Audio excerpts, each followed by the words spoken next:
Alors, Boker Tov tout le monde, et Baruch Hashem, nous sommes de retour au Seder des Parshiyot.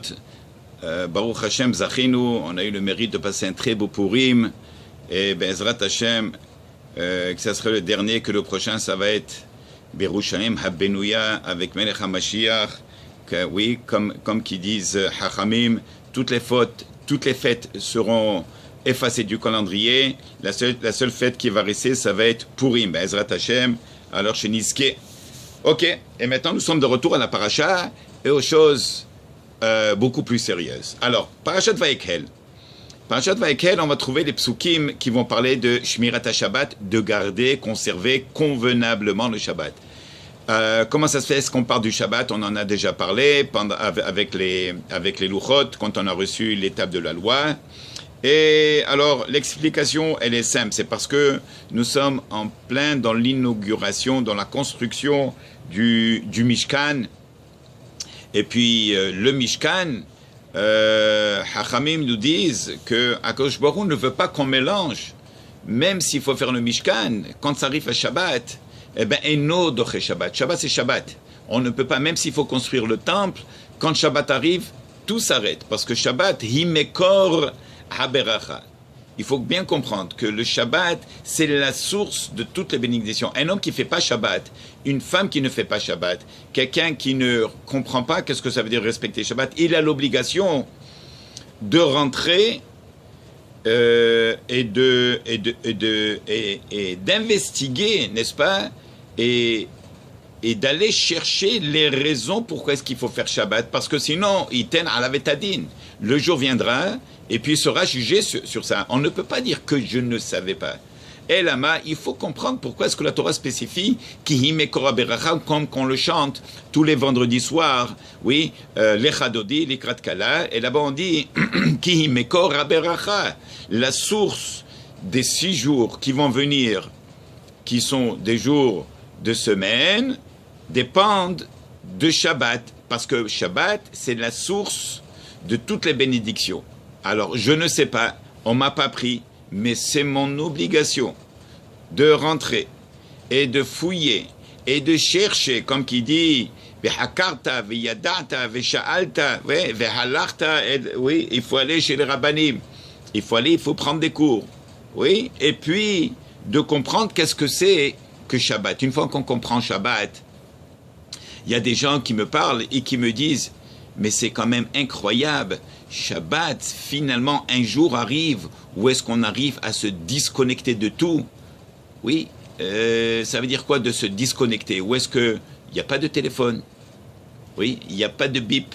Ça ne bip pas, ça ne sonne pas, il n'y a pas de texto, il n'y a pas de Facebook, il n'y a pas de YouTube, il n'y a pas tous les autres programmes que tout le monde est tellement branché. Aujourd'hui, on reçoit un message, on ne sait plus où chercher, où trouver ce message. Il y a 5, 6, 7 apps sur le téléphone. Ah, je t'ai envoyé. Et ça, vraiment, la tête, elle est remplie et on perd le temps à aller chercher qu'est-ce qu'il y a et comment et qui c'est et où est-ce que c'est le message, où est-ce qu'il est le message et comment tu vas répondre. Lui, il t'a répondu sur WhatsApp, l'autre, il veut une réponse sur un texto, l'autre, c'est un message vocal. Mais c'est une folie. Alors Shabbat arrive, Baruch Hashem, automatiquement, on est obligé de couper. Ça, c'est comme un enfant. Un enfant, il rentre dans un magasin, maman, achète-moi, prends-moi, je veux ce bonbon. Et pendant une demi-heure, il lui casse la tête. Qu'est-ce que maman a dit? Ah, ok, elle regarde, ah, il n'est pas cachère. Stop, ça s'arrête. Il n'y a plus d'argument. Qu'est-ce qui a coupé l'argument? Il n'est pas cachère. Ça s'arrête ici. La même chose, Shabbat arrive, on coupe, on se disconnecte, on n'a pas besoin d'aller dans l'hôtel, à l'hôtel, on n'a pas besoin d'aller au nord, on n'a pas besoin. À la maison, on est en vacances pendant 25, 26, même 27 heures. Oui, si on le veut. Comment faire? On coupe, on disconnecte. Alors maintenant, il faut comprendre que cette hashivut, cette importance de Shabbat, pourquoi? On doit comprendre que Shabbat veut dire shvita. Oui, on est en grève. En grève de quoi? De travail. Pourquoi? Il va dire, le passouk qui dit, Sheshet Yamim Te'ase melacha. Ou bien mashvi, yelachem kodesh. Je traduis 6 jours. Le travail va se faire. Au Bayam Hashvi, le 7e jour, il va être sacré. Oui, on ne fait absolument rien pendant ce Shabbat.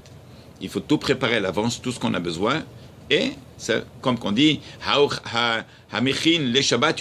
celui qui a préparé son Shabbat à l'avance, il va manger pendant le Shabbat. Alors on pose la question ici, pourquoi est-ce qu'on dit Sheshet Yamim Te'ase, le travail va se faire? Pourquoi est-ce qu'on ne dit pas Ta'ase, tu feras ton travail pendant 6 jours, hein? Alors il dit, c'est parce que est-ce que le travail se va faire de lui-même?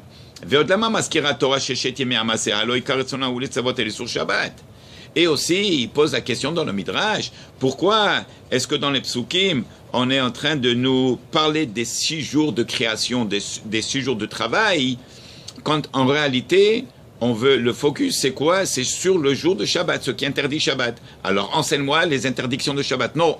On parle des 6 jours de création, les 6 jours de travail par rapport à l'interdiction de Shabbat. Et là, il dit comme ça, dans le livre qui s'appelle Apirion, il dit, un homme qui ne croit pas que la parnassa lui vient du ciel, ça veut dire qu'Akadosh Baruch Hu, il te bénit. Oui, comme on dit, Akadosh Baruch Hu, il va nourrir le monde entier, il n'oublie personne, juif ou pas juif, les animaux, oui, tout le monde reçoit ce qu'il a besoin. Comme qui dit dans le Midrash, il ne faut surtout pas arriver à dire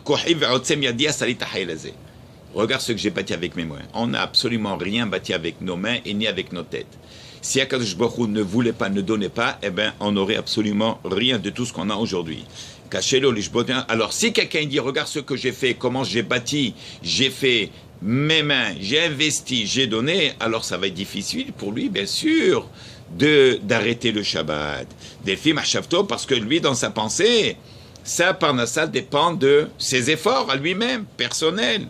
Et pour enlever cette difficulté d'arrêter Shabbat, et il dit la Torah dans le pasuk, Sheshet Yamim Te'ase, le travail se fait, va se faire pendant les 6 jours. Comment?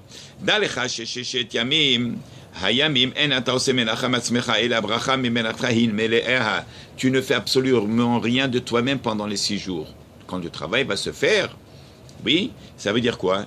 Il dit à Kadosh Baruch Hu, il a déjà fixé combien est-ce que l'homme va gagner de Rosh Hashanah jusqu'à Rosh Hashanah. Ça veut dire pendant l'année à venir, on est déjà bientôt, on est quoi? On est 3 semaines et demie de Pâques, et après on tourne la page, déjà on commence à descendre vers Rosh Hashanah Yom Kippourim, Raboté, ça passe très vite. Alors que tout ce qu'on a aujourd'hui a été déjà décrété, décidé, Rosh Hashanah qui est passé. Si c'est comme ça, pourquoi est-ce qu'il faut vraiment se casser la tête? Il y a des gens qui passent 12, 14, 16 heures de travail par jour.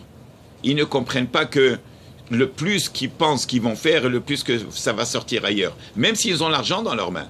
Hazve Shalom, le toit qui coule, un accident, ça c'est André, il y a une perte ailleurs. Tout ce qu'il a gagné après se demande, mais où est-ce qu'il est passé l'argent? C'est parce qu'il n'y a pas de beracha.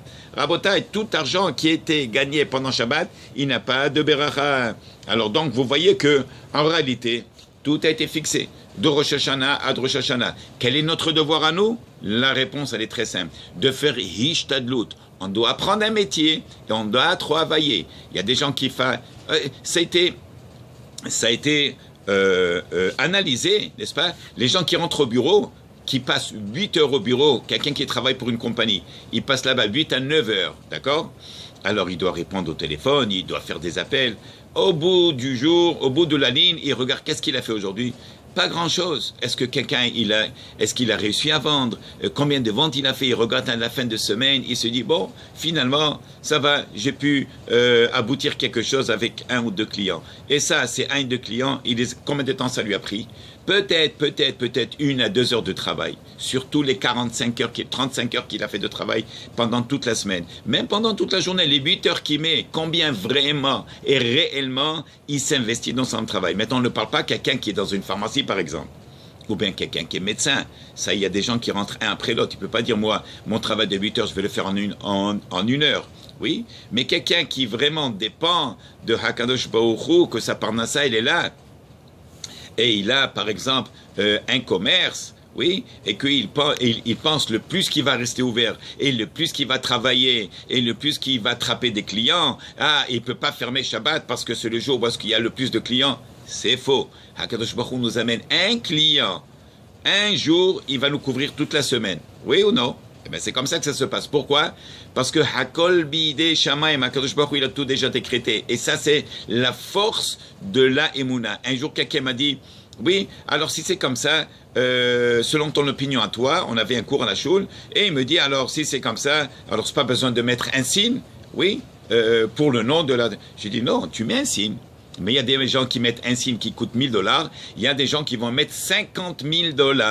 Ça, c'est comme l'histoire de la manne. La manne, quand est tombée la manne dans le désert, il y a des gens qui ouvraient la porte. La manne était juste à la porte. Il y a des gens qu'il fallait qui se dérangent. Il fallait marcher 4, 5, 6 pas pour aller les chercher. Il y a des gens qu'il fallait qu'ils marchent 50 mètres. Il y a des gens qui devaient faire 1000 mètres. Il y a des gens qui devaient aller jusqu'à le bout du camp. Oui, Alpaim, Ama, là-bas, jusqu'au fin fond pour aller. C'est comme aujourd'hui, il y a des gens qui vont jusqu'en Chine pour faire leur parnassa. Et il y a des gens qui travaillent dans le basement. Il se réveille, il est encore en pyjama, il prend son café, il descend, il est sur l'ordinateur, il fait son deal. Il finit, il court à la synagogue, il fait shachrit, il retourne, il travaille. Il va mincha, tac, tac, il revient, il fait arvit, shalom en Israël, il travaille du basement. Comment? Pourquoi? Pourquoi il y a cette grande différence?